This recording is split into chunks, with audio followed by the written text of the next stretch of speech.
Pokémon GO has had the same problem for 6 months, no endgame.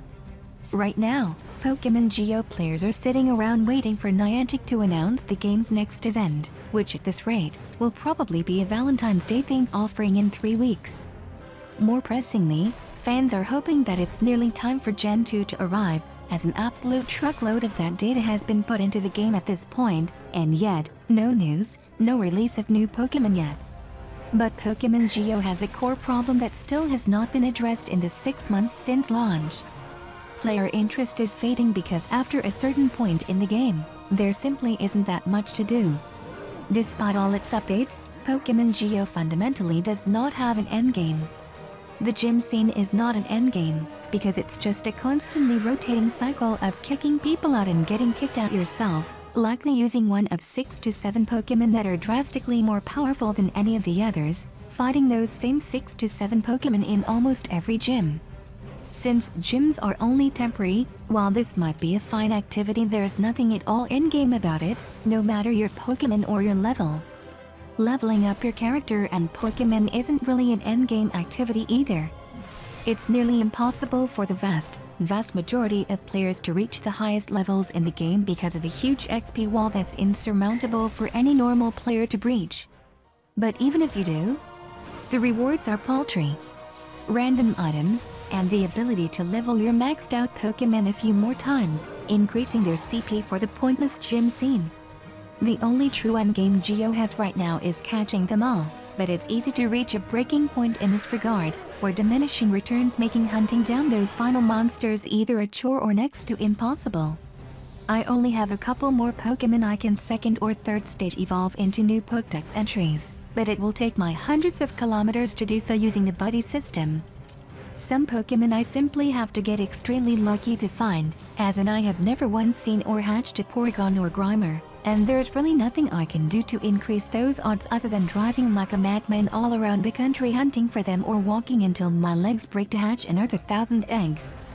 And even if I get all those, well, I'm certainly not going to plan an international vacation to catch the region-specific Pokémon that will forever be burning holes in my Pokédex unless Niantic lets them spawn everywhere. This is why even the release of Gen 2 would mostly just be a new activity, not true endgame content. After an initial rush of catching new Pokémon, the game would settle back into the exact same pattern where getting the last few entries is an enormous pain, and there's really not even a true purpose to it other than completionism. Pokémon GO is lacking 3 areas which have created long-lasting or least engaging endgame activities for the handheld versions of the game. The sooner it gets any or all of these, the better. NPCs. I've written in depth before about my desire for Pokémon GO to implement NPC battles, whether it's trainers, Team Rocket, gym leaders or the Elite Four, as this is a huge component of the handheld games that is missing from this version. Letting players battle an unlimited amount of NPCs, or specific, ultra-tough boss battles would be enough to keep them engaged for a good long while, earning rewards like XP, Stardust and candy outside of the current, less engaging systems of the game.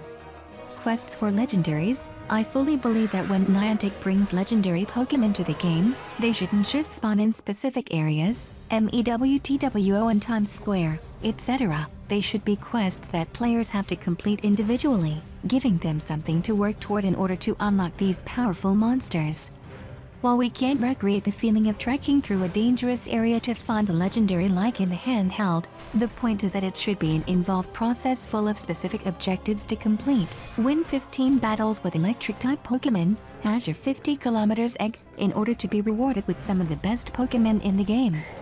PvP with meaning. The Pokémon competitive scene has been around since the series' inception, but GO's battling system is so anemic that it's never going to be able to compete in its current form. If Niantic can slowly add more complexity to the system, perhaps taking it back to turn-based combat, giving Pokémon more moves and so on, if they add PvP, maybe there can be a competitive GO scene after all, something that currently seems impossible.